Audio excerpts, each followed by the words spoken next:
The wind came first, sharp as a blade and dry as bone, sweeping across the high desert and slamming into the wooden frame of the small adobe house. Elias Cordova jolted awake before he even knew why. For a moment he lay still, listening. The world outside was pitch black. Moon, smothered by thick clouds rolling down from the Sangre de Cristo Mountains. And then he heard it again. A horse, running, not the easy, steady lope of a stray, not the sluggish gait of a rancher's tired mount. This was frantic, desperate, and coming straight toward his land. Elias pushed off the blanket, grabbed the rifle leaning against the wall, and stepped barefoot onto the cold floor. Years of sleeping light had carved a habit into his bones. Trouble rarely knocked. It simply arrived, uninvited, the way it had the night that ruined him. He lit no lamp, steady moved by memory, by instinct, by the faint glow slipping through the window. He could feel the storm building, the pressure in the air, the metallic taste on his tongue, the way the earth held its breath. The horse came closer, hooves pounding, scattering. Gravel on the path leading to his porch. Elias raised the rifle and slipped quietly through the front door, letting it ease shut behind him. The air outside hit him like a slap cold, electric, alive. A rider broke through the darkness. The horse stumbled to a stop in front of the porch, sides heaving, foam clinging to its mouth. Elias aimed low and steady, breath controlled. Easy, he muttered, not to the rider, but to himself. The figure in the saddle leaned forward, gripping the horn. Even in the shadows, Elias could see something was wrong. The rider listed to the side. Legs, barely keeping grip, low-grown, slipped out as the stranger finally slid off the horse and hit the ground hard. Elias stepped forward. Rifle still up, Don, T-move. The stranger lifted a hand weakly, no weapon, no threat. Just a palm smeared with something dark. Blood. Elias lowered the rifle only a fraction. What happened? The man struggled for breath. His clothes were ripped. Dust caked, soaked in patches of red that had dried into the fabric. He tried to speak, but coughed instead, head dropping. There was, he swallowed, trembling. A rider, black coat, asked for a woman, said she was coming to Taos. He's looking for her, Elias stilled. Elias said, did he have a name? The stranger gave a broken laugh that turned into another cough. Didn't he give one? Didn't he need one? His eyes lifted, glassy. But he rides like a man who's chased ghosts for a long time. A storm crack tore through the sky, lighting the ground for a heartbeat. Elias saw it more clearly than the fear in the man's face, the fresh wound along his ribs, the way he pressed a shaking hand against it. This wasn't random violence. This was pursuit. The stranger sagged, nearly collapsing. Elias caught him by the arm before he hit the ground again. Inside, Elias said, I'll get you patched up. No time, the man rasped. He is still close. Elias looked toward the mountains. Nothing but darkness and the faint, shifting hum of wind moving through the mesas. What does he want with this woman? Elias asked. The stranger's voice cracked. He said she ruined him, said he'd find her, said he'd drag her back to Santa Fe if he had to. Another flash of lightning tore across the sky, and Elias saw the terror in the man's eyes. The woman, she's arriving tomorrow. On the morning wagon. He swallowed the last of his breath. Tell her Don T trust anyone. Not even his head fell forward. His body went limp. Elias lowered him gently to the ground, checked his pulse, and exhaled sharply. Alive, but barely. Damn it, a storm building in the sky. A wounded stranger on his land. A woman he'd never met already, pulling danger behind her like a shadow.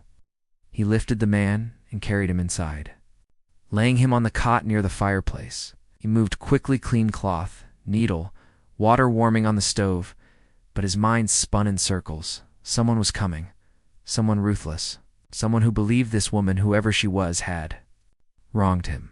Elias pulled the blanket over the stranger's chest and sat back on his heels. He tried to ignore the cold feeling creeping into his bones.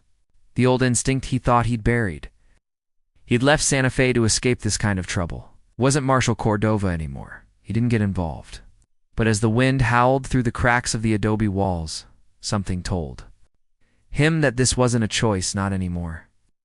He stood and looked out through the small window, toward the black horizon swallowing the town of Taos. Someone out there was hunting, and tomorrow so would he. "You don't look like a man who minds company," she said later that day, sitting down at his table without asking. By midday, the stranger was stable, barely. The knife wound had been deep but clean. Leah stitched it in silence, teeth clenched tighter than the thread. The man hadn't stirred since dawn. No name, no explanation. Just a warning and a collapsed body now hogging the only bed in the house. Elias fed the fire and stepped outside into the glare. The storm had passed, but the wind still hung around like a drunk who hadn't gotten the hint. Dust curled at the corners of his boots. Overhead, a lone buzzard wheeled. He'd meant to avoid town that day, but now he couldn't stop thinking about the woman on that wagon morning stage. That meant she'd be arriving around 1 o'clock. Depending on the mules and the road conditions through the canyon pass, which gave him 2 hours, give or take. He didn't know her anything, didn't even know her name. Still something itched beneath his skin like old scar tissue waking up. He saddled Esperanza, his mare, steady and stubborn and rod, into town with his coat collar turned up and his mind a knot of instinct and reluctance. Taos was small, no more than 30 buildings, most built from sun-baked clay and stone. The town square had once been lively, now it creaked beneath wind and memory. Elias rode past the panaderia, the smithy, the general store. A few women swept porches. Kids kicked dust. A dog barked once and gave up. He tied Esperanza outside El Maguey, the only place that served anything close to coffee and half-decent stew. Inside, it was dim and quiet. Smelled like smoke, old tortillas and spilled mezcal. Elias moved to his usual table in the corner, back to the wall, view of both exits, nothing behind him but stone. He sat, waited. The coffee came without asking, so did the stares, but no one spoke. 12:56. The stagecoach rolled into view in a swirl of dry dirt and mule sweat. He watched through the window. 2 men stepped off. First traders maybe, or out-of-towners looking to invest in land they didn't understand. Then came her. She stepped down carefully, one gloved hand gripping the iron rail, her boots hitting the ground like she belonged there. Not soft, not dainty. She stood straight, spine set like a teacher before a rowdy class. Her skirt was travel-stained, her dark coat tighted. The waist, a small leather bag hung from one shoulder. But it was her eyes that caught him, sharp, steady, unapologetic. She scanned the square once, then again measuring, calculating. She did not look frightened. She looked ready. Elias turned his gaze back to the cup in his hands. He hadn't realized his knuckles had gone white until the ceramic creaked. He didn't look up again until he heard the saloon door creak open. A gust of wind followed, then her boots. She crossed the room like she'd done it 100 times before. Then without permission, without a question, she slid into the seat across from him, set down her bag, met his eyes and smiled. "Is this seat taken?" she asked. Though she was already sitting, Elias stared at her. He should have said something gruff, sent her off. He didn't like strangers, especially ones being hunted. But instead, his mouth betrayed him. "No," he said, "not anymore." She nodded like that, settled things. "Inez Morales," she said, offering a gloved hand across the table. "You don't look like a man who minds company." Elias looked at her hand, took it, his calloused fingers wrapped gently around hers. "Elias," he said. He didn't give. The last name, not yet. She didn't ask. They sat in silence a beat longer. Then the barmaid came. "Eyes wide, smile tight stew?" she asked, eyes flicking from Elias to the stranger at his table. Inez nodded. "Please," Elias added. "Make it 2." The barmaid blinked, then hurried off. Outside, the wind kicked up again. Inside, something shifted. The air between them. The rhythm of his life. He didn't know who this woman really was. Didn't know what kind of storm she carried with her. But for the first time in 8 years, Elias Cordova didn't want to be alone. He didn't know it yet. But the second she sat down, he was already too late to stop what was coming. The stew came hot and heavy, steam rising between them like a soft curtain. Esmeralda took one bite, closed her eyes, and exhaled like she hadn't eaten. Proper meal in days. Maybe she had in tea. She didn't look tired exactly, but there was a quiet edge in the set of her jaw, and the way her shoulders never quite dropped, even after the first sip of warm broth. Elias watched her more than he meant to. She didn't fidget. She didn't pretend not to notice him watching. She simply ate, slow and focused, like a woman who'd learned to savor what she could get. He stirred his bowl without looking down. "You headed for the schoolhouse?" She nodded, wiping her mouth. Starting Monday, the town council's idea of short notice is apparently 48 hours and a broken door hinge. Elias didn't smile, but something eased in his chest. They still haven't fixed the roof. "So I hear." She sipped her water, then leaned back slightly. "Is that your way of offering help, or just stating the obvious?" "Just the obvious," he said, but he wasn't sure that was true. She let the moment stretch. The barmaid passed, refilling cups. Outside, the creak of a cartwheel split the silence. Inez tilted her head slightly. "You from here?" she asked. 8 years. "That's not what I asked." Elias lifted his cup but didn't drink. "Does it matter?" "No," she said. "But people here tend to ask with their eyes. I figured I'd just say it out loud." He liked that. Her directness. The way she didn't step around the truth like it might bite her. After a moment, he said, "Santa Fe." Before that, Denver. Her brow lifted a little, just enough to mark interest. City man turned recluse. "That's a story." "Not much of one." "Sure there is," she said softly. "There is always a story." Even in silence, he didn't answer that. Instead, he focused on his bowl and forced a few more spoonfuls down.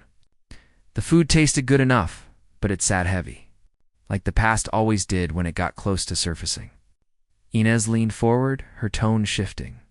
"I appreciate you letting me sit here. This town doesn't feel generous." "You're not wrong." She took another sip, then glanced around the room. The few other patrons were doing a poor job of hiding their curiosity. Whispers drifted between tables like dust in the beams of late sunlight. "Let me guess," she said. "The town recluse and the new teacher sharing a meal.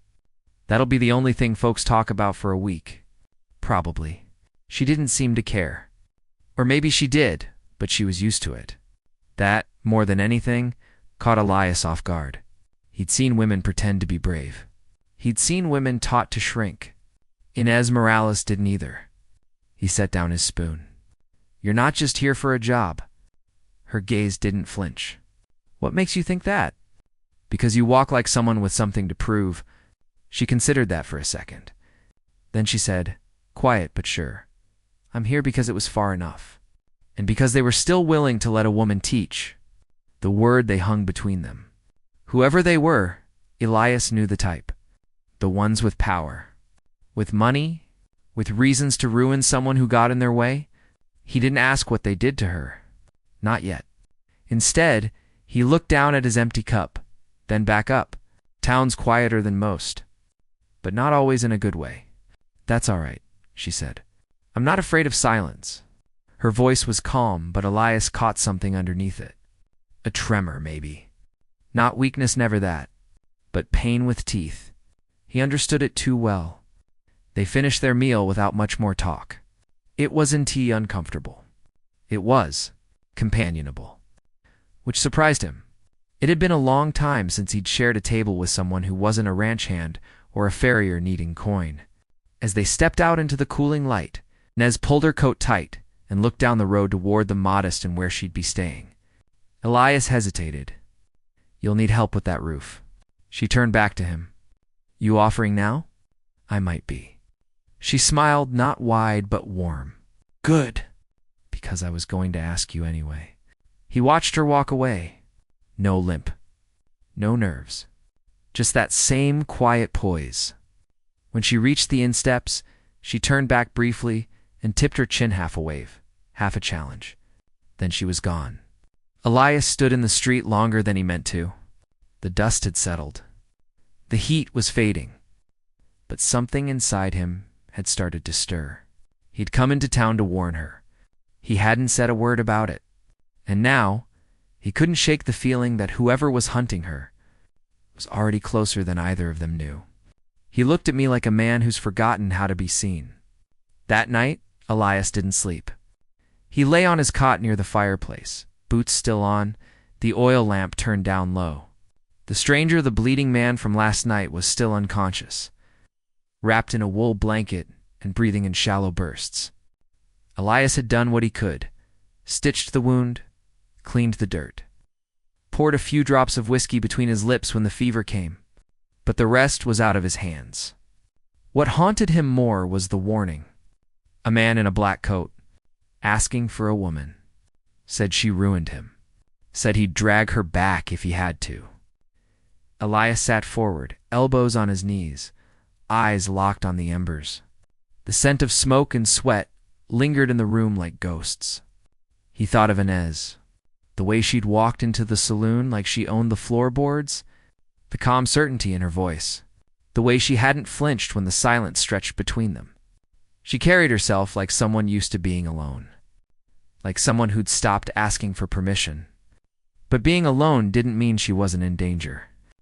And now, Elias had brought her into his circle, intentionally or not.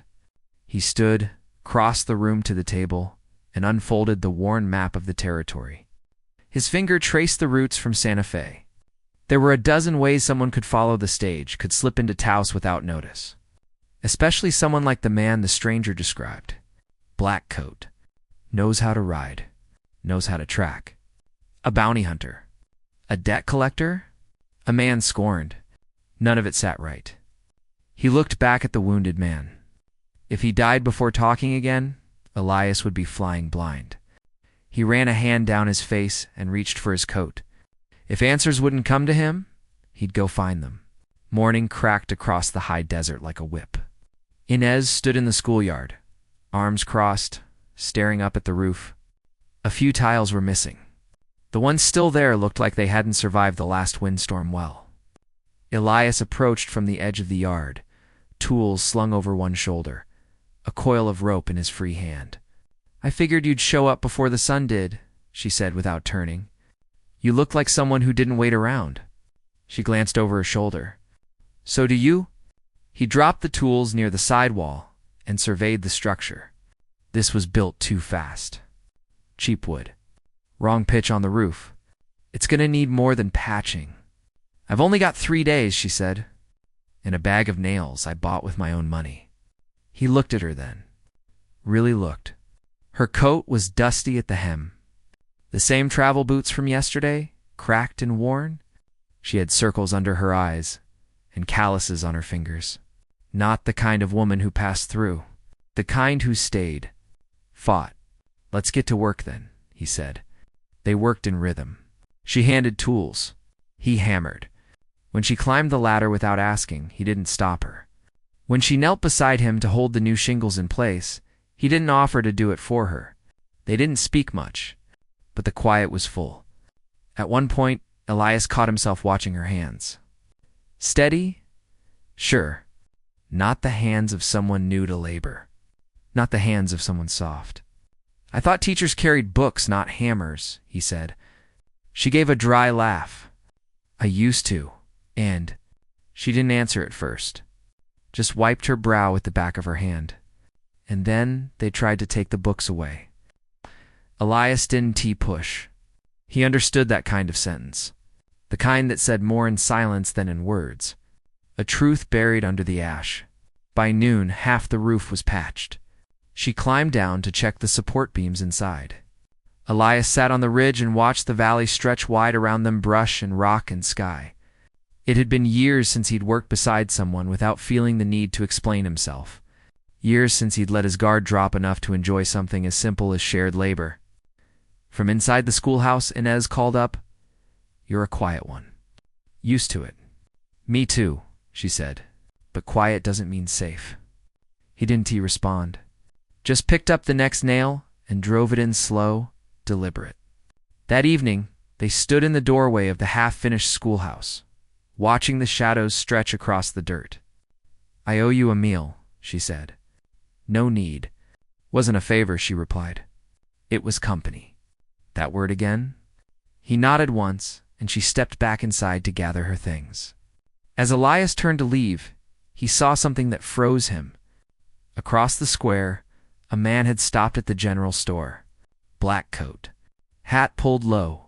He stood with one hand resting near his belt, just watching. Not moving. Not blinking. Just watching. Elias's jaw tightened. He stepped into the shadow of the schoolhouse and waited. The man turned and disappeared down the side alley. It might have been nothing. But Elias Cordova hadn't survived this long by believing in coincidences. Someone out there was already watching her, and now they were watching him too. Father Mateo Cruz kept to old habits. He rose with the sun, lit the altar candles before the first bell, and walked the same worn path between the chapel and the modest rectory each morning with his hands clasped behind his back, as though still carrying the weight of sins confessed decades ago. But this morning, something felt off. The wind wasn't right too sharp for September, and there was a tension in the dust, like the land itself had braced for news. He found Elias waiting on the chapel steps before the bells even rang. Hat-low coat dusted from the ride-in, arms crossed in that way that meant the silence he carried wasn't casual, it was loaded. Father Mateo studied him a moment, then opened the heavy door. "If you're here to pray," he said, "you're 5 years late. I'm not here for me." That made the priest pause. Elias stepped inside without waiting for permission. The chapel was quiet, warm with old wood and melted wax. Stained glass filtered in fractured gold across the floor. "She's here," Elias said. "The new teacher. Inez Morales." "I know." Of course he did. The old man knew everything that moved through Taz by God's whispers, or by the mouths of parishioners with nothing better to do. "She's not safe," Elias added. Father Mateo turned slowly. "From whom?" "Someone followed her here, or meant to. I don't have all the pieces yet." The priest's brow tightened. "And you're involved, why?" Elias looked at the floor a long moment. "I didn't mean to be," he admitted. Father Mateo exhaled, walked toward the front pew, and sat with the creak of old joints and older grief. "Sit," he said. Elias did. They sat in silence for a long beat. Then Mateo spoke. "She wrote me a letter. Said she was being slandered by men with influence, that she needed a place to start over." I answered. "Told her to come." Elias glanced over. "You vouched for her?" "I opened a door," the priest said, voice low. "Not the same thing." Elias ran a hand over his jaw. "She's capable. But something about her story doesn't sit right. Doesn't sit right with her, or with you." The question hit deeper than Elias expected. He stared at the altar, the worn wood, the chipped edges. It reminded him of himself. "She's not afraid," Elias said. "But maybe she should be." Father Mateo stood slowly and walked to the altar. His fingers grazed the edge of the Bible he kept there, never quite opening it. "She reminds me of another teacher," he said. "Long time ago. Before you came." Elias looked up. "What happened to her?" "She left." He paused. "She was asked to—" "Why?"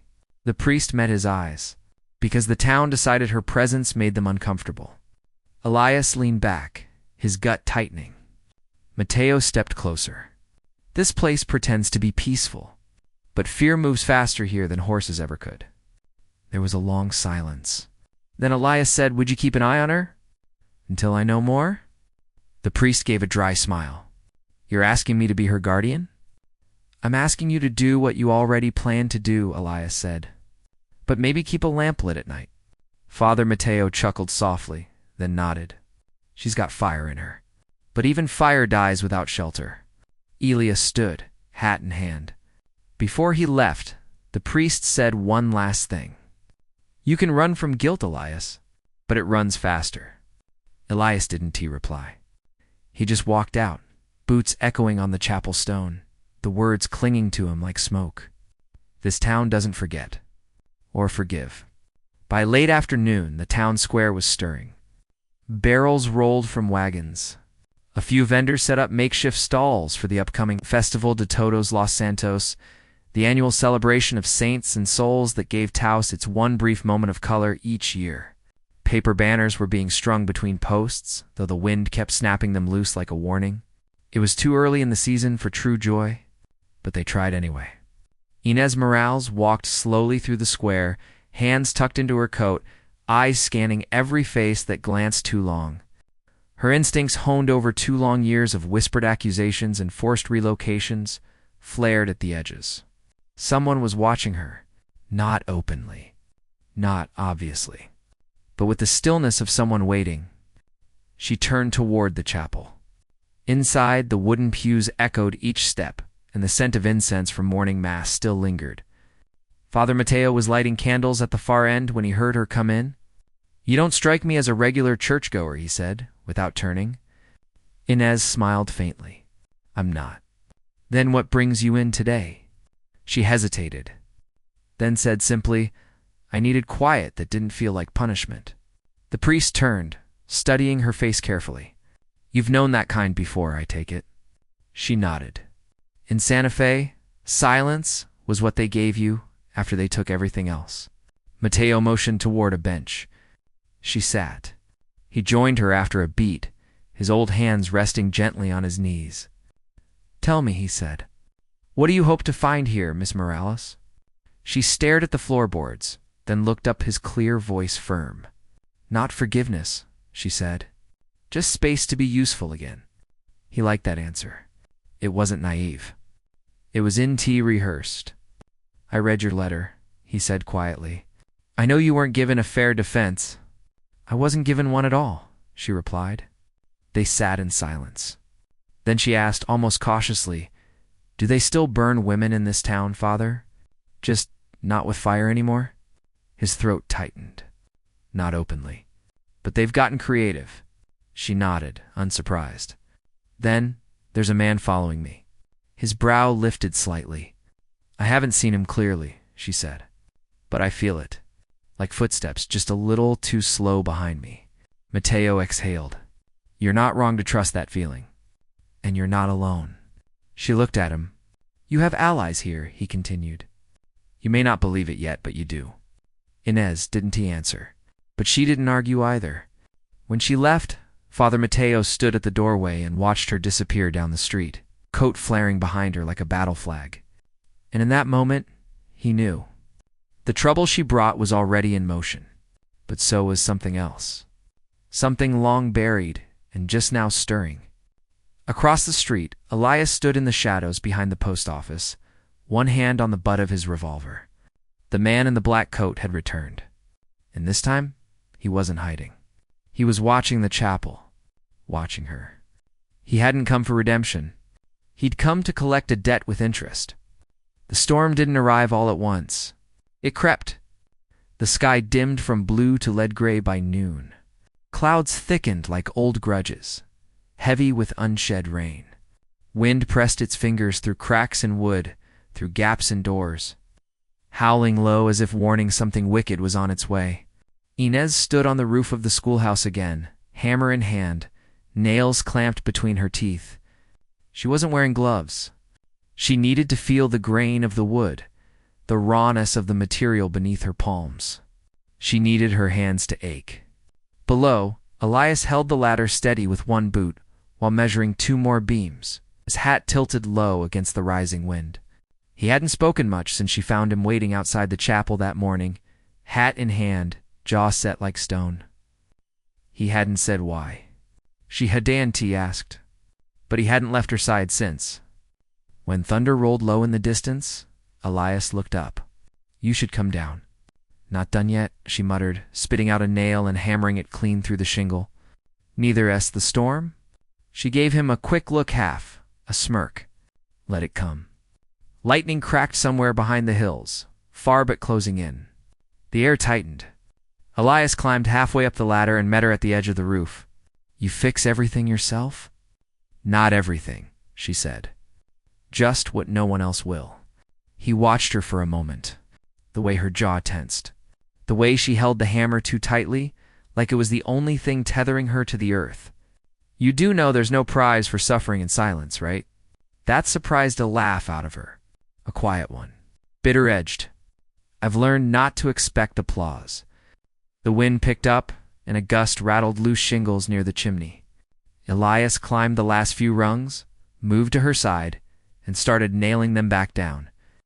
They worked like that together, but apart for another 10 minutes. Before the first fat raindrop splashed against her wrist. You win, she said. We'll finish it tomorrow.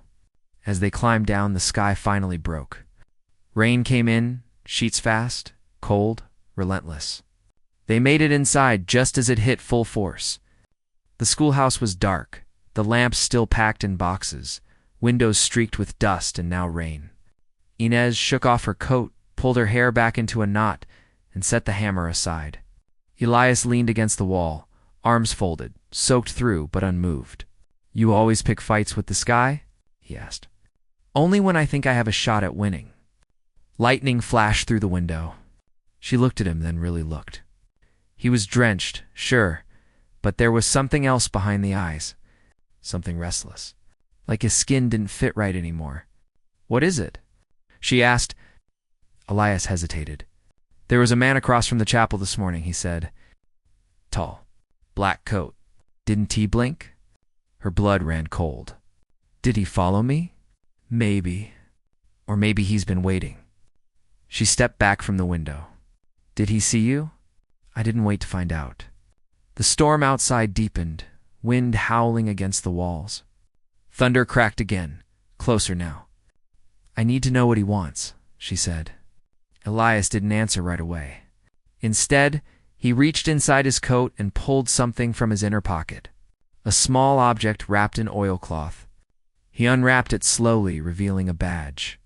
Worn, faded, but unmistakable. The voice you selected does not support this language. Please click the upper right corner to switch to another voice.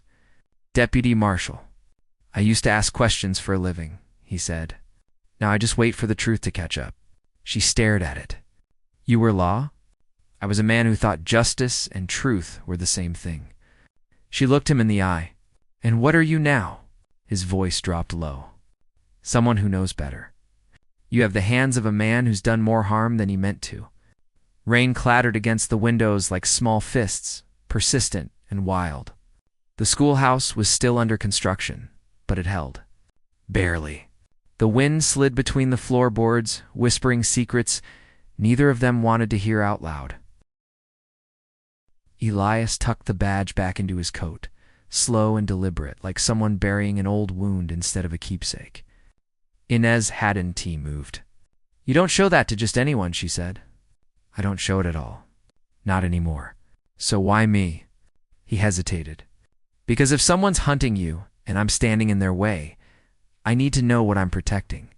Her mouth opened, but no words came.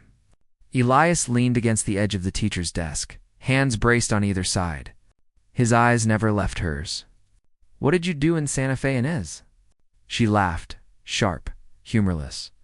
I told the truth. He waited. She stepped toward the back of the room, her hand trailing the wall until she found a chair and sank into it like her knees couldn't hold her anymore. There was a councilman. Married. Important. He came into the classroom one day while the children were gone. Locked the door. She paused. I told him no. And when he didn't listen, I told the school board. Elias's jaw clenched. They said I was trying to ruin him, that I wanted attention. They called me unstable, insubordinate. I was suspended without a hearing. He got a promotion. Her voice didn't shake. Not once. That's why I am here. Because no one would hire me anywhere else. Because Father Mateo was the only one who wrote back. Silence pressed between them, thick as the storm. Elias didn't move for a long time. Then he sat across from her, elbows on his knees, his voice quiet. I've seen that kind of man before. Too many times. She nodded slowly. And the town believed him. Because I didn't scream. Because I didn't fight the way they wanted me to. You fought, he said. You're still here." She looked up at him, something breaking in her expression, not weakness, but the weariness of holding something too long. "I don't need saving, Elias. I just need a place where I'm not looking over my shoulder every hour." He didn't flinch. "I know." A beat. Then her voice lower now. "So why do you look at me like I'm about to disappear?" He didn't have an answer. But outside, in the wet dark beyond the schoolhouse door, boot prints were forming in the mud. Fresh, deep, heading straight for them. The rain had eased by dawn, but the earth still wore its bruises. Mud clung to boots and wheels, and the scent of wet pine drifted over the mesa-like incense. Elias stood at the edge of the schoolyard, tracking the prints. Heavy boots. Deep stride. One set. He knelt in the dirt, running a hand over the indentation. Not old. Not left by the children or townsfolk. These were made in the night. They cut a clean line across the yard, curved around the schoolhouse, paused by the side window, then vanished. Someone had been watching. Not just passing by. Watching. He straightened slowly, scanning the horizon. Nothing moved yet. The streets were still half asleep, and the mountains were just beginning to shrug off the mist. But Elias's gut was wide awake. He turned to find Inez, standing in the doorway behind him. Her hair was still damp, loose around her shoulders. She wore the same coat from yesterday, but this time she held her shoulders tighter braced, not just for cold, but for whatever truth he was about to say out loud. "Well?" she asked. "He came close," Elias said. "Too close." She didn't blink. "Do you think he saw me?" "Maybe. Maybe he was just testing how far he could get." And Elise's jaw flexed. "He didn't leave a message." "That is the message." Inez stepped into the muddy yard, her boots sinking slightly. "So now what?" "We make a decision," Elias said.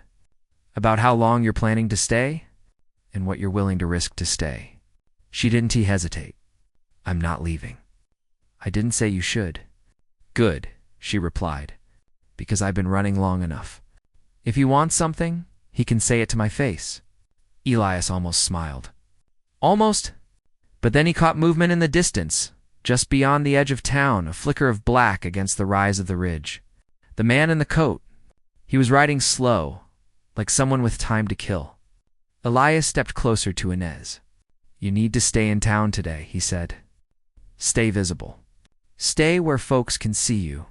She arched a brow. "You think that'll keep me safer?" "I think it'll keep him guessing."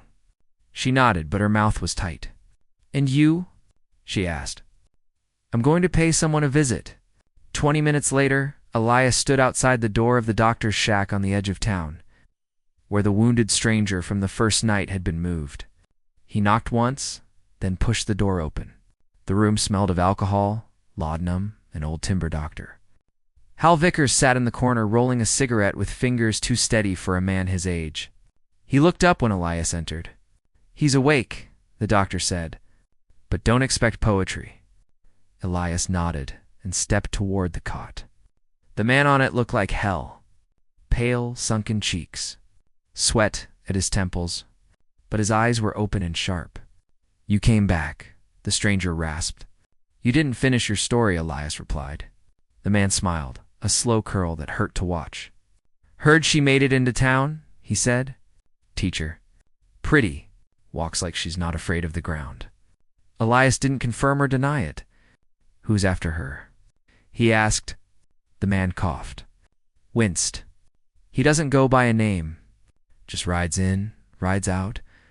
Like bad weather." "Description?" "Tall.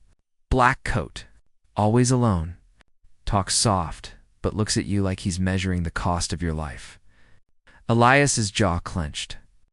Why is he hunting her? Word is, she shamed the wrong man. Important man. The kind who sends shadows to do his bleeding. The stranger paused, coughed again, then said, "But this one ain't hired." "Not exactly." Elias's eyes narrowed. "What do you mean?" "I mean, this one he's got his own reasons." She didn't just embarrass his employer. She embarrassed him. Did she name him? "No," the man said. "But she put him on a list. Public. Said he was part of something vile. Put it in writing. Had the nerve to send it to every school district from here to Albuquerque. And they tore it up. Burned it. Said she was a liar. But he didn't forget. Elias stared at the floorboards. This wasn't about law. This wasn't even about justice. It was about vengeance wearing a man's face. He'll come soon, the man whispered. Maybe tonight. Maybe when she's alone. Ely stepped back from the cot. Rest, he said. You've done enough. That night, Elias sat on the porch of the inn across from the schoolhouse, rifle resting across his knees. He hadn't told Inez everything. Not yet.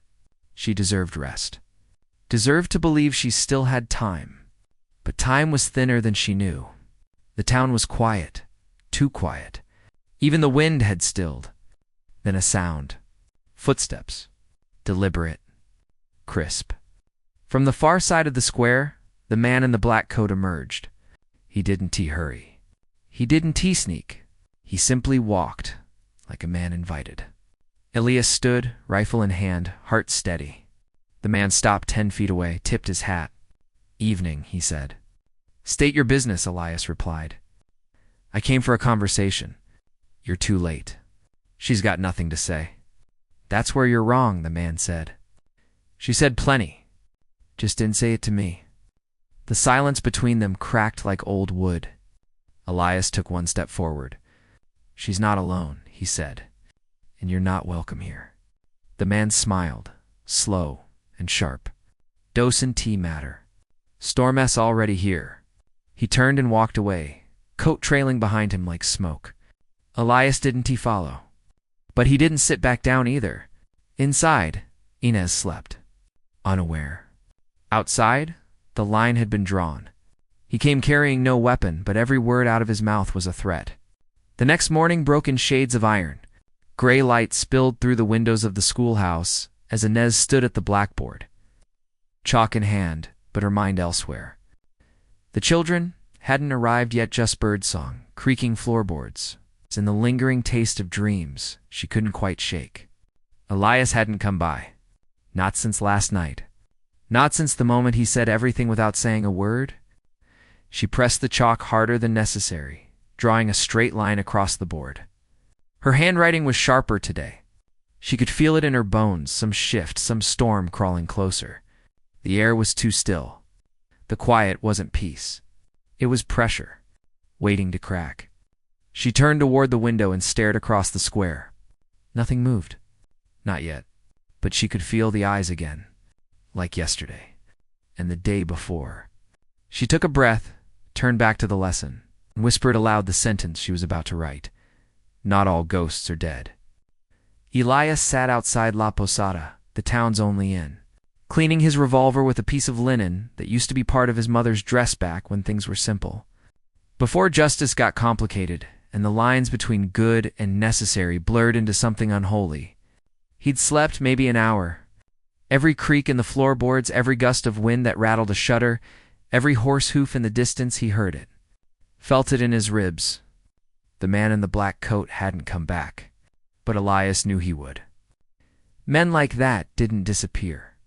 They circled, measured, waited until the nerves frayed and the fear wore thin, until the town went back to thinking they were safe. Then they de-strike. And this one was different. He didn't want blood. He wanted obedience. He wanted her afraid enough to leave on her own. It was easier that way. Cleaner. Elias reassembled the revolver, loaded each bullet with practiced hands. One for every ghost he hadn't put to rest. Then he stood, holstered the weapon, and walked toward the saloon. Inside El Maguey, the morning crowd was thin. A few ranch hands hunched over coffee. The bartender, Manuel, nodded at Elias, but didn't smile. Nobody smiled anymore.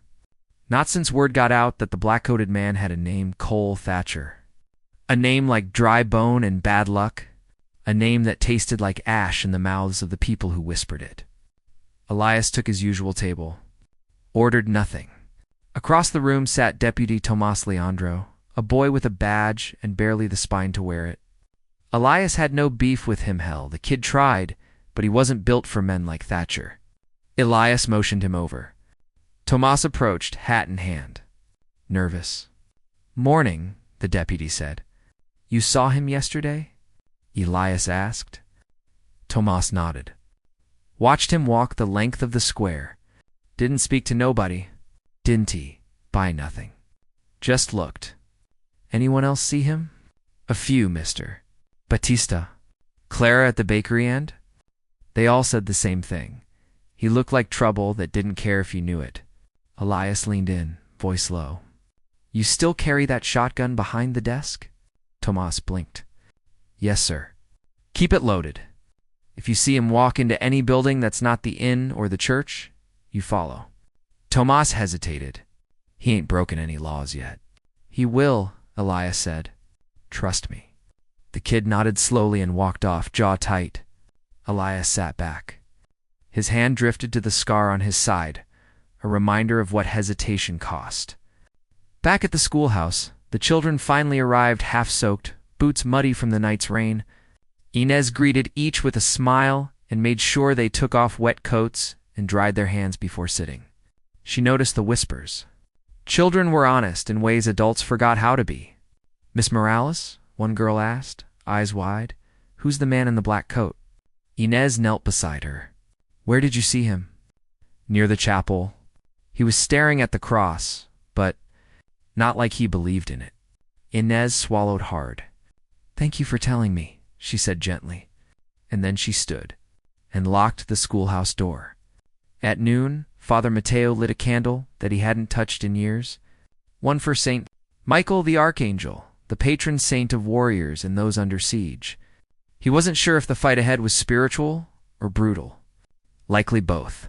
He looked out the chapel window and saw Thatcher for the second time, walking slowly through the graveyard, stopping at each stone, reading the names as if he were shopping. Mateo gripped the edge of the altar, said a prayer he hadn't needed since his soldiering days, a rough one, unforgiving. By dusk, the town had gone quiet again. Shutters closed. Doors bolted. Even the dogs didn't bark. And then came the knock. Inez turned from the blackboard. She had stayed late, organizing papers by lamplight. She wasn't expecting visitors, especially not after dark. The knock came again. Slower this time. Measured. She walked to the door, every step heavy, every breath slower than the last. Then, just before her hand touched the knob, a voice, "Miss Morales." It wasn't tea angry. It was auntie kind. It was smooth, like something carved out of marble and dipped in ice. "I'm not here to harm you," the voice said through the wood. "I'm just here to speak truth." Inez didn't open the door. Didn't tea move? She felt something inside her, some instinct honed by months of running, tell her to listen without answering. "I know what you did," the voice continued. "I know what you think you were fighting for. But you hurt people, Miss Morales. Men with families. Reputations." A long pause. "You embarrassed me." There it was. Personal. Not political. Not legal. Vengeance, wrapped in velvet. "I'm not here to kill you," he said. "But I do want what you took, peace. Quiet. Anonymity. And I can't have that if you stay here." Silence again. Inez held her breath. Then, as if he could sense her heartbeat through the door, "Leave. By sundown tomorrow, or I'll take it back myself." She heard footsteps then. Slow, receding. She waited a full 5 minutes before moving. Then she locked the second bolt and sat on the floor and let herself shake. Outside, Elias watched from the roof of the sheriff's office. He'd heard every word, seen the silhouette, watched the angle of the shoulders, the pause at the door, the way Thatcher tilted his head when he spoke. He was Austin T-bluffing. He wouldn't need to. Elias dropped down the ladder and crossed the street. It was time for them to stop waiting. Tomorrow was going to change everything. He never raised his voice. He didn't need to. That's how you know a man like him means the morning after Cole Thatcher's threat arrived like a verdict. Sky like steel. Sun hidden behind a veil of clouds that didn't move. Not a breeze to be felt. It was the kind of stillness that made animals go quiet and men forget how to breathe. The kind of quiet you only got right before something broke. Elias was already waiting on the schoolhouse steps when Inez opened the door. She hadn't slept. It showed in the bruised hue beneath her eyes, in the stiffness of her fingers, in the tight knot behind her voice. She didn't greet him. He didn't expect her to. She stepped outside and sat beside him, back straight, hands folded in her lap. He gave a deadline, she said after a minute. I heard. You think he'll keep it? Yes. Silence fell between them. Not the old silence, the comfortable kind. This was sharper, heavier. Laced with questions neither one wanted to ask out loud. She finally broke it. What would you do if you were me? Elias didn't answer right away. He reached down, picked up a flat stone from the ground, and turned it between his fingers. I was once sent after a man, he said. He killed someone, ran off into the mountains. Had a family, a sick wife, 2 sons. The bounty didn't mention that part. Inez said nothing, but she turned slightly, listening. I found him a week later, half-starved. He offered me everything he had to look the other way. He paused. I brought him in anyway. She stared at him. Do you regret it? I regret who I became after. She looked out toward the mountains, their edges blurred in gray light. That's not an answer. No, he said quietly, but it's the truth. She nodded once, understanding. Then, I don't want to run again. You shouldn't have to. But men like Thatcher don't play fair, and they don't quit. Elias stood, dusted off his coat. So we don't play fair either. They went first to Father Mateo, who'd already anticipated the knock. The priest opened the door with his sleeves rolled, a pistol holstered under his robes. Cole paid a visit to the bakery this morning, he said without greeting. Didn't he say a word? Just stood there.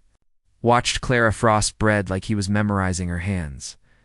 Making people nervous, Elias muttered. Making people remember, Mateo corrected. This town has seen his kind before. Once every few years, something ugly rolls in. But this one's smart. That makes him dangerous. Inez stepped forward. We need the town's help. Father Mateo studied her. You think they'll risk themselves for you? I think they might, she said. If they see someone else stand first. He looked at Elias. And that would be you. Elias didn't blink. It already is. The priest sighed. Then come inside. We've got work to do. By midday, 5 people sat inside the chapel. Father Mateo, Elias Inez, Clara from the bakery, Sheriff Ortega, and to everyone's surprise, Josephine Calhoun, the elderly rancher's widow who hadn't left her property in almost a year. She came in with a rifle and an apron full of biscuits. Figured you'd need both, she said simply. Elias briefed them fast. Thatcher had given a deadline. Inez was the target. Violence was likely. The law wouldn't help. Thatcher hadn't committed a crime yet. But he will, Clara said. You can feel it. Like smoke before fire. He's expecting fear, Inez added. That's how he wins. Josephine raised her chin. So don't give him what he expects. Mateo folded his arms. You want to turn this into a confrontation? I want witnesses, Elias said. If he tries anything, he can't disappear behind shadows. Ortega, the sheriff, finally spoke. I've never drawn a gun on a man without cause. You won't have to, Elias replied. Unless he gives it to you. They made the plan quickly. Inez would go about her day like normal. No hiding. No shrinking. Thatcher would see that she wasn't alone. That this wasn't the same fight he'd counted on. And when the hour came, Elias would be there. With others, with eyes, with truth. Sundown came like the edge of a blade. The whole town seemed to lean toward it, waiting. Inez stood on the schoolhouse steps in her best dress, sleeves rolled up, chin lifted. She looked like someone ready to be remembered not for how she ran, but for how she stood her ground. Elias waited across the square, rifle strapped to his back, badge hidden beneath his coat, ghosts stirring in his chest. Father Mateo was by the chapel doors, his face like stone. Clara stood at the bakery window. Josephine, rifle in hand, sat on the bench by the general store like it was just another Tuesday. The town breathed in. Then Thatcher appeared. He didn't tea-ride. He walked. Same black coat. Same steady gait. Hat low. Hands loose at his sides. No gun in sight. But Elias knew better. He stopped 10 paces from Inez. They stared at each other. "You stayed," he said. "I did. You were warned." "I've been warned before." A pause. The town listened. "You think these people will protect you?" he asked. "I think they'll remember what happens next." His smile curled. "No one will remember your name." "That's where you're wrong," she said, "because I'm not the only one you tried to erase." Thatcher's smile vanished. Something in his shoulders tensed. Elias stepped forward. "Enough." Thatcher's eyes flicked to him. "I don't know who you think you are. I'm the man who's been waiting for someone like you to step too far." He opened his coat and let the badge flash once. Old, tarnished, but real. "You think that means something?" Thatcher scoffed. Elias raised his voice, not shouting, just loud enough. "You came to this town with a threat. You made it personal. You spoke violence." "I haven't touched her," Thatcher said. "Not yet," Elias growled. "But you came close. And that's all I need." Behind him, Ortega stepped forward. "I heard it," he said. We all did. Clara nodded. "So did I." "So did we," came Josephine's voice from the bench. Father Mateo raised a hand. "And I'll testify." The street went silent. Thatcher looked around. His eyes darted from face to face. And for the first time since arriving, he looked small. He turned back to Inez. "You really want to fight me in court?" She held his stare. "I already did," she said. "You just didn't show up." A long, cold beat. Then Thatcher turned, walked away. No threats. No final words. Just retreat. When he was gone, the town exhaled. The square filled slowly with motion again. People stepped out of homes. A child ran to her mother. The door of the saloon creaked open. Inez stood still. Elias stepped up beside her. "You were right," she said softly. "He expected fear. You gave him fire instead." She looked at him. "So what now?" "Now we find out who else needs to be lit." She didn't just survive him, she exposed the part of him that feared the light. The next morning, the dust hadn't settled. Not really. Cole Thatcher was gone, yes. But his shadow still hung over Taos like smoke after gunfire. People walked the streets again, but their eyes darted too quickly. Smiles came with a glance over the shoulder. Even the children played quieter. Fear didn't vanish just because the man did. It lingered in the corners, and the questions left unanswered. And Inez felt it most. She sat in the back pew of the chapel, alone except for the sound of wooden beams creaking overhead. Her hands were folded in her lap, still, not in prayer. Just holding each other like they needed something to do. She had stood her ground. She had one. And yet, the victory tasted more like silence than peace. Father Mateo approached, footsteps soft on the stone floor. He took the seat beside her without a word. The kind of quiet that came from understanding, not distance. "He didn't hurt me," she said finally, eyes still ahead. He didn't even raise his voice. "No," Mateo said. "But you've been bleeding anyway." She nodded. Slowly. "I keep waiting to feel better." "You will. Just not in the way you expect." Inez turned to him. "Then how?" He gave her a faint smile. "Healing doesn't feel like triumph. It feels like walking through mud. Like getting up every day and choosing to stay when running would be easier." She looked down. "What if I'm too tired to choose?" "Then rest." But Don T quit. They sat in silence again. Then she asked, "What happens now?" Father Mateo leaned back slightly now. "Now people will start asking questions they didn't have the courage to ask before. Questions about power, about silence, about who we listen to and why. Will they care?" He nodded. "Some will. Someone T. But they'll remember you didn't leave. That matters. Her breath hitched a little. He reached over, set a gentle hand on her shoulder. And when it's time, you'll teach again. Not just reading and numbers, but how to live without fear. She looked at him. Do you think that's possible? I think it's necessary. Outside, Elias stood with his back to the sun, arms crossed as he watched two new wagons roll into town. One was full of lumber. The other full of books, signs of growth, of rebuilding, of permanence. Inez had decided to stay, and the town, God help it, seemed ready to change. But Elias knew better than to believe in peace without question. He'd seen Thatcher's type before. When they lost, they didn't fade. They waited. Retreated. Regrouped. This wasn't the end of anything. It was the beginning of the part no one warned you about. The part where healing had to be defended just as fiercely as justice. He turned as Inez stepped outside the chapel.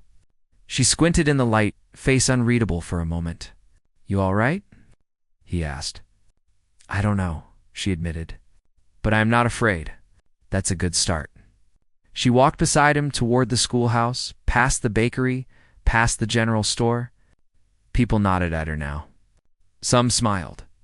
Some still looked away, but no one whispered. That alone felt like a miracle. As they passed the saloon, Josephine Calhoun stepped out with her rifle slung over one shoulder and a fresh pie in her hands. Apple, she said, handing it to Inez. You earned it. Inez took it, surprised. You didn't have to. No, but I wanted to, Josephine replied. That's how change starts. Sugar. Wanting to. By mid-afternoon, Elias sat at the edge of the schoolyard. Watching the children run through the dirt like it had never been stained by fear, Inez stood at the doorway, arms folded, a soft smile tugging at her lips. But even in peace, she kept her eyes moving. She noticed the rider before anyone else. Single horse. Pale dust. Slow approach. She stepped forward. Elias followed her gaze. The rider wasn't Thatcher, but he wore the same kind of coat. The same slow swagger. His face was younger, but the shape of his jaw, the slant of his browet, was familiar. He stopped just outside the town square, dismounted, and walked forward, hands empty but posture sharp. He didn't head toward the chapel. He came straight for the school. Straight for Inez. Elias was on his feet before the man even spoke. The stranger tipped his hat. Afternoon, Ma, Aim. Name's Silas Thatcher. Her blood went cold. Elias stepped between them, already reaching for the revolver. Silas raised both hands. I ain't here to start nothing, he said. But my brother sent me a letter before he came out here. Said if he didn't write back, I ought to come check on the woman who put his name in the dirt. I didn't put him anywhere, Nej said, voice steady. He walked himself into it. Silas nodded slowly.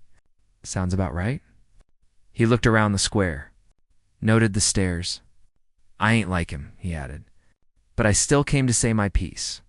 Elias didn't back off. Say it, then go.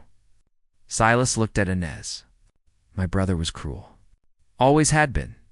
I didn't like him, but he was blood, so it's hard for me to see his name dragged.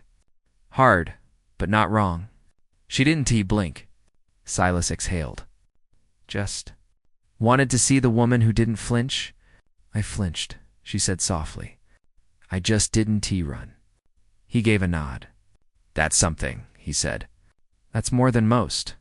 And then, without another word, he turned, walked back to his horse, and rode out the same way he came. Not fast. Not slow. Just gone. Later that night, Elias sat beside the fire behind the rectory, whiskey in hand, watching the flames. Inez joined him after a while, sitting cross-legged with a blanket draped over her shoulders. No more letters, she said. No more visitors. They clinked glasses. For the first time in weeks, she laughed. A real one. Not bitter. Not cautious. Just tired and full of breath. They didn't speak after that. Didn't he need to? Some victories didn't end with applause. They ended in silence. In company. In stillness that didn't feel dangerous. and for now that was enough. Peace didn't come like a dove, it came like a woman who refused to leave. The summer settled into Taos without ceremony. Wildflowers crawled along the hills. Dust rose only when it had something to say. The kind of still season that made folks believe the worst had passed. But not Elias. Not entirely. Peace, he'd learned, wasn't a gift. It was a loan. And someone always came back to collect. He leaned against the fence by the schoolyard, watching Inez lead the children through a lesson on geography. She spoke with her hands, animated and sure, and they followed her every word like it was scripture. The schoolhouse was fuller now. Word had spread about what she endured, about what she built afterward. Families from the valley were sending kids they used to keep home. Not because the world was safer, but because someone like Inez had made it feel possible. Elias couldn't help but admire that. She turned briefly, caught him watching, and gave him a nod, not coy, not flirty. Just acknowledgement. Respect. The kind that sat deeper than charm. He tipped his hat in return. Then the wind shifted, and with it came a whisper of leather, of hooves, of trouble. He saw the man ride in around noon, cutting through the center of town like he owned the road. Dusk clouded behind the horse. He wore no coat, no badge. Just a wide-brim hat, 2 pistols, and a face burned by sun and distance. The kind of man whose silence said more than his boots. He stopped at the well near the general store, let his horse drink, then tied it off and walked straight into the saloon. Elias followed a beat later. Inside, the man had taken a table in the back corner, ordered nothing. He sat with his back to the wall, hat tipped forward, but his eyes scanned the room like he was memorizing exits. Elias approached slow, deliberate. "Town's full," he said. The man didn't move. "Still space in the shade? You looking for someone? Looking for quiet?" Elias studied him. Quiet doesn't usually ride in with 2 guns and no name. Now the man looked up. "You, the law?" "Not lately." A pause. "Then this conversation's just 2 men minding their business." Elias didn't sit. "What's your name?" The man smiled thin. "That depends on who's asking." Elias's eyes narrowed. "You a friend of Cole Thatcher?" That made the stranger laugh. Dry, low. Thatcher didn't have friends. He had favors. "Which one were you?" "Neither," the man said, "but I knew him. We rode once. Long time ago. Before he got all high on silence and threats." "You here for revenge?" The man leaned back, the creak of the chair louder than his tone. "I'm here for reckoning." Elias stiffened. "That mean her?" The man shook his head. "I don't shoot women. I find the men who should have protected them sooner." That gave Elias pause. He didn't move. Didn't blink? "I'm not here to start something," the man said. "But I ain't leaving until I say my piece." Elias folded his arms. "Then you say it to me first." Later that day, they sat behind the inn on cracked chairs, whiskey between them. The stranger finally gave his name, August Briggs. He'd ridden with Thatcher during the war years, not a soldier. Not really, but part of the trail gangs that cleaned up after battles and burned what was left. Thatcher had been mean even then. Not for survival. For sport?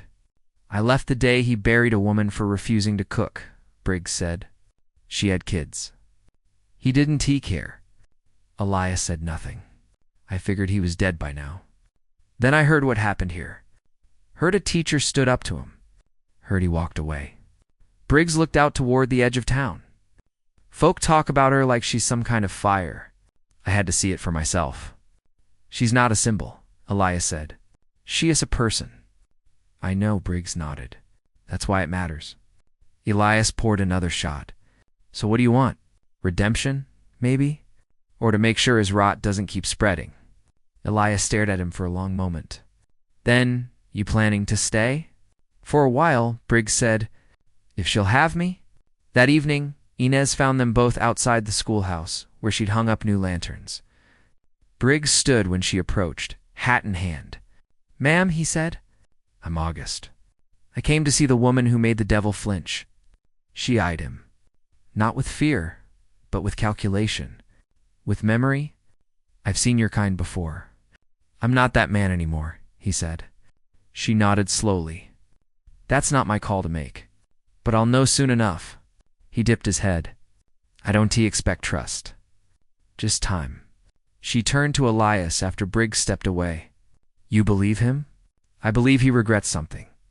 That's not the same as change. No, Elias said. But it's where change begins. That night, Inez couldn't sleep. She stood at the schoolhouse window, watching the stars blink above the hills. August Briggs sat by the chapel steps, smoking quietly. He didn't look dangerous, but danger rarely wore a face that told the truth. Still, she watched him. And for the first time since Thatcher, she didn't feel watched back. She felt witnessed.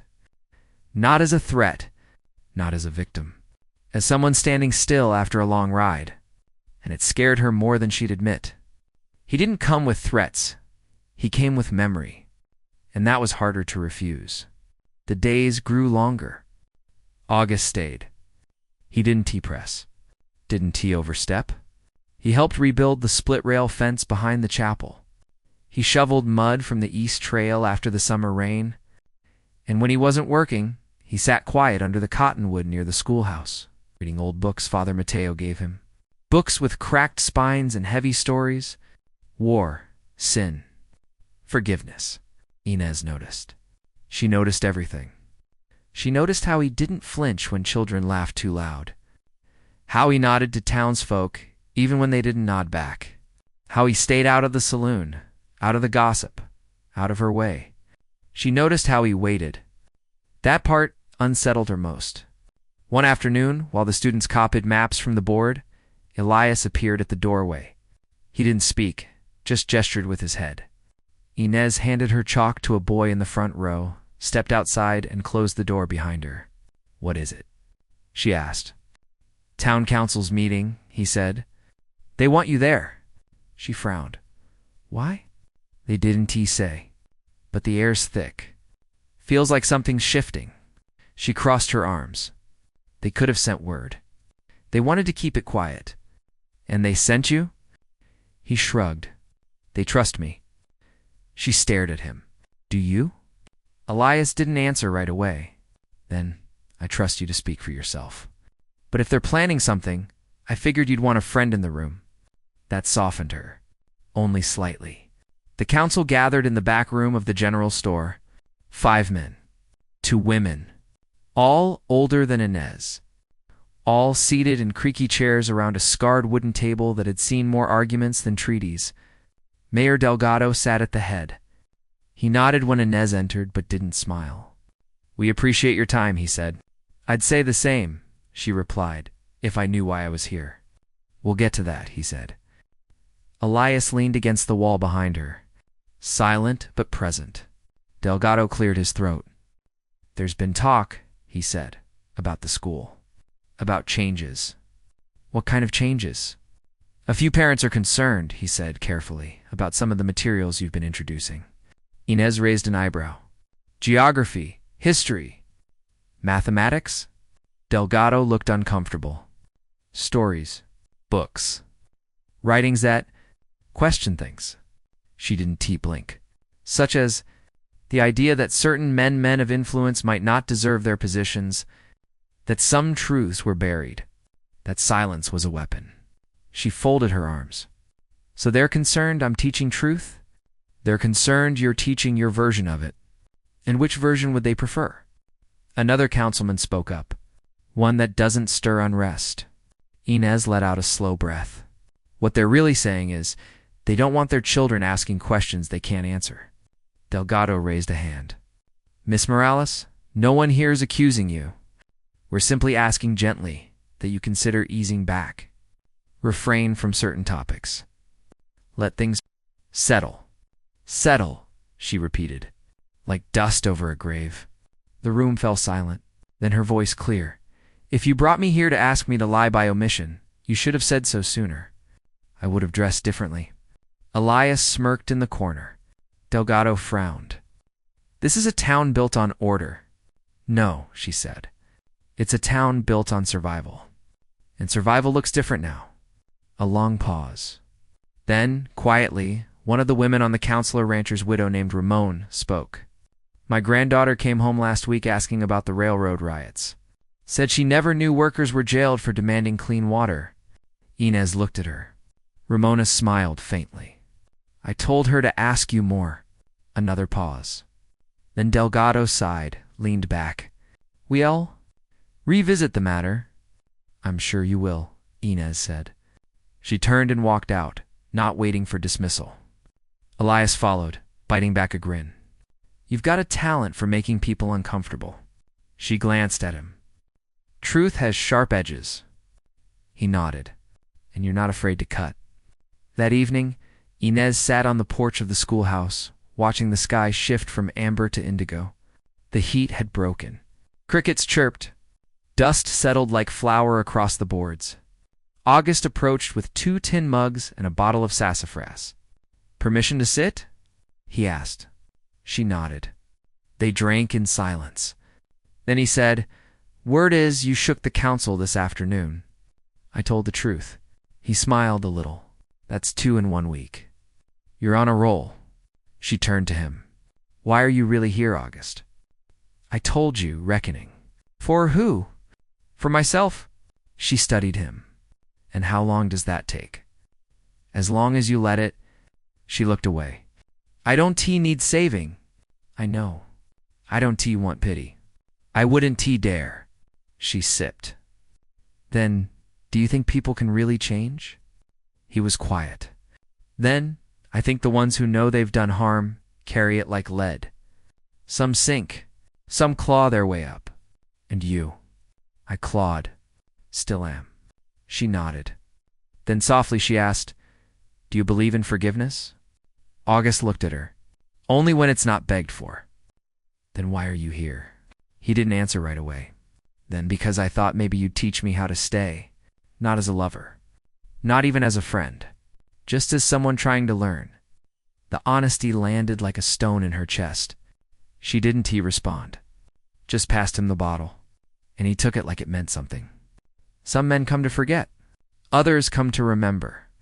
But the ones worth keeping are the ones who stay to rebuild. The morning after the council meeting, Inez woke to thunder not from the sky, but from the pounding of boots and panicked voices outside the schoolhouse. She stepped onto the porch barefoot, heart thudding. Across the square, smoke curled into the sky. Not a column, just a smear of black rising over the roof of El Maguey. The saloon was burning. People were already running with buckets. Elias stood in the middle of it all, shouting orders, eyes sharp and jaw clenched. August was there too, coat off, sleeves rolled, helping drag barrels from behind the well. She rushed toward them. What happened? She called over the noise. Fire started behind the saloon, Elias said without looking up. Storage shed went up first. Someone cut the water line. This wasn't an accident. August dropped a wet blanket onto a patch of flames and turned to her. Saw tracks, boots, 2 sets. They headed north fast. Inez's chest tightened. Thatcher. Elias shook his head. Too soon to say. Could be someone with a grudge. Could be a warning. A warning to who? They looked at each other. And all 3 knew the answer. By mid-afternoon, the fire was out, but the saloon was half rubble. Soot stained the street. Smoke lingered like a ghost that didn't know it had died. No one had been hurt, but the message had been sent. That night, the town was quieter than usual. Elias and Inez met in the chapel with Father Mateo, Clara, and August. A loose circle of people bound by more than blood. A new kind of family, the kind built in firelight, not cradle. Clara broke the silence. People are scared again. You can feel it in their hands, in how they talk. Mateo nodded. The fire shook them. It reminded them the past isn't buried, just waiting. August leaned forward. We need to find out who lit it. Elias glanced at Inez. It's someone trying to break what she's building. Inez exhaled slowly, or someone who already feels left behind by it. She looked at the others. It's not just me anymore. It's this whole place. The school, the bakery, the chapel. This town's changing and not everyone wants it to. Silence settled again. Then Elias spoke. I'll ride north in the morning. Check the tracks. See if anyone's camped near the ravine. I'll go with you, August said. Elias didn't argue. Inez touched Ilias's arm. Be careful. He held her gaze. Always. They left at dawn, the sky still pink and half asleep. Inez watched from the schoolhouse steps as the two men rode out, one carrying a badge without a post, the other a past he couldn't outrun. Back inside, the schoolroom felt colder, emptier. She sat at her desk, fingers tracing the edge of the wood, trying to ignore the way her body leaned slightly toward the door waiting. She hated that feeling. She'd spent years running from fear. But waiting was worse. The trail north led to dry brush and open sky. The kind of land that didn't hide secrets unless you knew where to look. Elias spotted the boot prints first. Deep, fresh. Uneven in the left heel. He crouched, touched the edge. Worn down, he muttered. Same set we saw near the fire. August scanned the tree line. The second, pairs lighter. Smaller. Maybe a kid? Or a woman? They followed the tracks to a narrow outcrop above a dry wash. That's where they saw it. A fire pit still warm. 2 bedrolls. 1 canteen. And a scrap of paper pinned under a rock. Elias grabbed it, unfolded slowly. It was a page torn from a schoolbook. One of Inez's readers. A single word scrawled in ink across it. Undo. August looked over his shoulder. That a threat? Elias shook his head. It's a demand. They scanned the area, found no more signs, no names, no camps beyond that one. But the message was clear. Someone didn't want her changing this place. Not just for themselves, but for the children, for the memory, for what used to be. That night, Inez stood at the schoolhouse door again, watching dust roll over the hills as if it carried news. Clara had brought extra candles. Mateo had left a rifle under the desk. Everyone knew now this wasn't over. She thought of the burned saloon, the paper, the word undo. But what they didn't understand, what she'd learned in every scar, every town, every courtroom where she wasn't allowed to speak, she couldn't undo anything. And she wouldn't try. She was done apologizing for surviving, done shrinking for the comfort of men with no memory of pain. She locked the schoolhouse door, lit the last candle, and whispered to no one in particular, I'm not teaching silence anymore. They didn't want to burn the building, they wanted to burn the idea. The next morning, Taos was bracing for something. Not a storm, nothing that could be seen in the sky, but the people moved differently. Heads turned quicker. Conversations dropped when strangers passed. And eyes lingered too long on the schoolhouse, like it was a lit fuse no one could put out. Inside, Inez stood at the chalkboard, teaching a lesson about rivers and erosion. Her voice was steady, but her spine was steel. Behind her, pinned to the back wall, was the scorched scrap of paper Elias had found undo, now framed like a warning turned into a badge. She didn't mention it. But every child saw it. And every child sat up a little straighter. At noon, Clara brought bread and apples, and the kids ran outside to eat beneath the cottonwoods. Inez stayed at her desk, going over their papers, her fingers tense over every word. August appeared in the doorway. Elias wants to meet, he said. She looked up, tired but sharp. Where? The back of Josephine's ranch. Out of view, he found something. When they arrived, Elias was already pacing near the fence line. Josephine leaned against a tree, cleaning her rifle like it was a Sunday ritual. Her face unreadable. Behind them, a burnt scrap of fabric hung on a nail, fluttering in the wind. Elias tossed it to Inez. She caught it, frowning. Canvas, she said. Military issue? Union Army, Elias nodded. Specifically, cavalry tents. Mid-model. Someone repurposed it. August narrowed his eyes. Cole Thatcher. Elias shook his head. Thatcher's crew didn't ride in blue. But someone's playing at old ghosts. He pointed toward the hills. I found more prints, 3 now, not 2. Someone's joined them. They're trying to look like a movement. Josephine spit into the dirt. You know what that means? If this turns political, it won't stop at threats. Inez stared at the canvas. They're trying to turn this into something bigger. Something rooted in old hate. August crossed his arms. They want to make you the enemy of tradition. They want to erase me by blaming the future I'm teaching. Elias met her gaze. What do you want to do? She didn't hesitate. I want the town to see this. Josephine raised an eyebrow. You sure? Fear spreads faster than fire. That's why we light a different kind of flame. That evening, Inez called a meeting in the chapel. No threats. No posters. No fanfare. Just a word passed from hand to hand. Come. They did. Not everyone, but enough. Old ranchers. Young mothers. Men who still bore the smell of the forge. Teens who hadn't spoken a word in school but came anyway. And Clara, standing near the door with a tray of bread like it was communion. Inez stepped to the altar. She didn't wear black. She wore deep green, the color of pine, of growth. In her hands, she held the scorched paper, the military canvas, and a map one she'd drawn by hand. It showed the town, the school, the chapel, and the places where fear had already tried to bloom. I'm not here to warn you, she said. I'm here to show you. She held up the canvas. This was left near the edge of town. A symbol, one meant to trigger memory old wars, old power.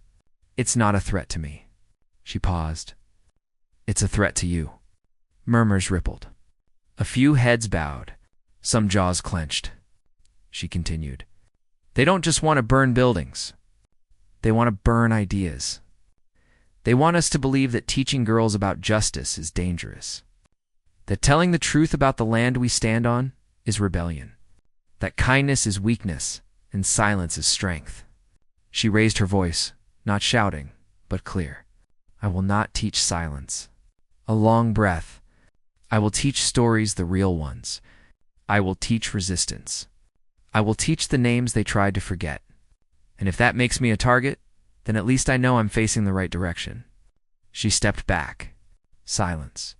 Then Josephine stood. Then you won't be facing it alone. August nodded beside her. They want to scare us into the past. Let's scare them with the future. One by one, people began to rise. Not cheering, not clapping, but standing. And in that moment, Inez realized something deeper than victory. This wasn't about her anymore. It never had been. It was about what came next. She stopped being a teacher that night. She became the lesson. 2 nights after the chapel meeting, the sky over Taos was too quiet. Not peaceful, tight, like the air itself was holding its breath. Inez couldn't sleep. She sat at her desk in the schoolhouse, candle flickering low, her fingers curled around a pencil she hadn't used in an hour. Her eyes kept going back to the window, to the street just beyond, to the shadows she no longer trusted. She was afraid. She was ready. Behind her, the children's drawings rustled faintly from the breeze leaking under the windowsill. Hope, sketched in crayons and coal dust. Sunrises. Books. Horses. Their visions of what the world could be. She closed her eyes, held those drawings in her breath. Then came the knock. Not loud, not frantic, but wrong. 3 short raps, then silence. She opened the drawer, wrapped her hand around the iron revolver Mateo had insisted she'd keep. Loaded. Oiled. Heavy with history, she moved to the door. Cracked it just enough. August stood on the porch, his voice low, steady. They recoming. Elias was already saddled when they arrived at Josephine's ranch. Mateo stood on the porch, lantern in hand, rifle across his lap. Clara helped pour coffee into tin mugs, her hands moving faster than her eyes. Tense, but certain. They're setting up near the ravine, Elias said. 3 men, possibly for now. Armed, not just with pistols. Repeaters. August dropped the saddlebag he carried. And dynamite. Inez froze. Dynamite. They're planning something loud, August said. The kind that silences everything. Josephine muttered a curse. They blow that bridge, and they cut off the eastern road. Trap the town in fear. Elias nodded grimly. That's the point. Inez looked around. Then we go to them. August stepped in front of her. The voice you selected does not support this language. Please click the upper right corner to switch to another voice. I am not hiding. I know. But we don't give them the ground. We pull them off balance.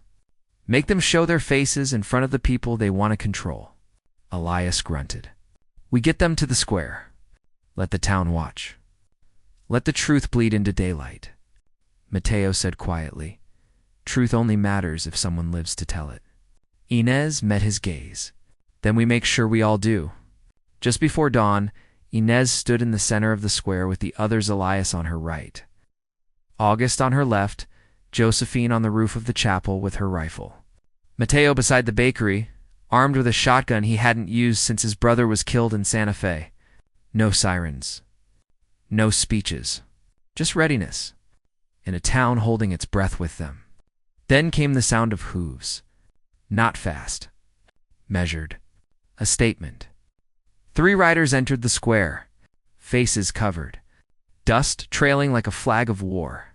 Behind them, on a mule cart, a barrel wrapped in rags and rope. Dynamite. They stopped 20 feet from Inez. The one in the middle, taller, older, spoke first. We asked you nicely. Inez stepped forward, voice even. You sent fire to a school? No one was hurt. But you meant to. He ignored it. You were told to stop filling these children's heads with lies. I'm teaching them how to see. You're teaching them to hate. I'm teaching them to question who they've been told to trust.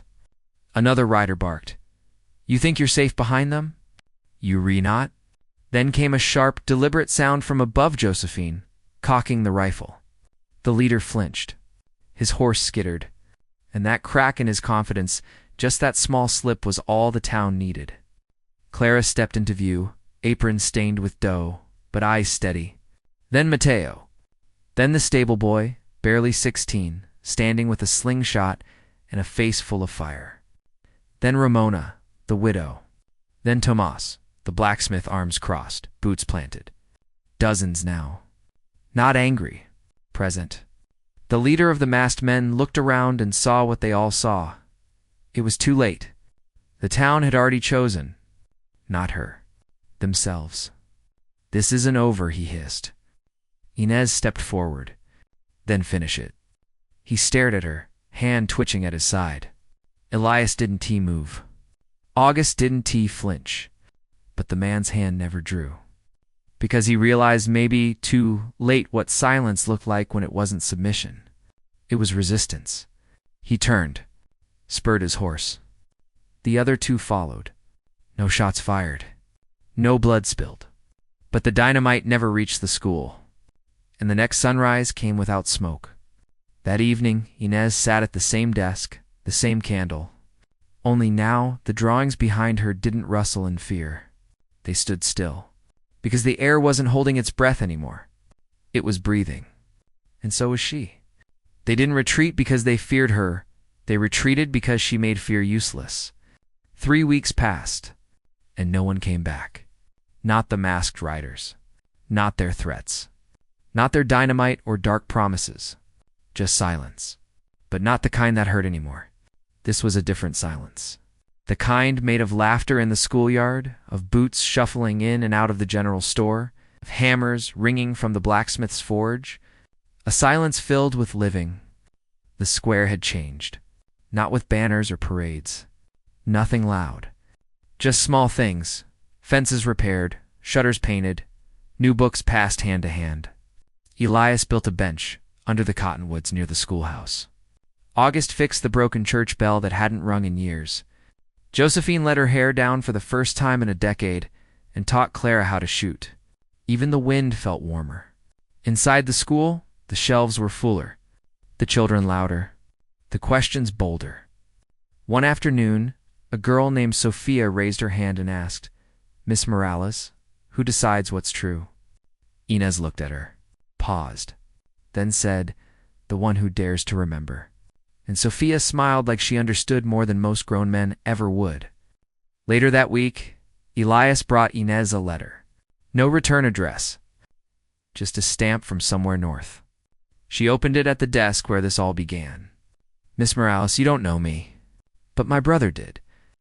He told me about you before he died. Said you were dangerous. Said you were the kind of woman who unravels things. I used to believe him, but after all that's happened, I wonder if maybe some things needed unraveling. He was never a kind man, but even a cruel man can leave behind a warning worth hearing. They're not all gone, Miss Morales.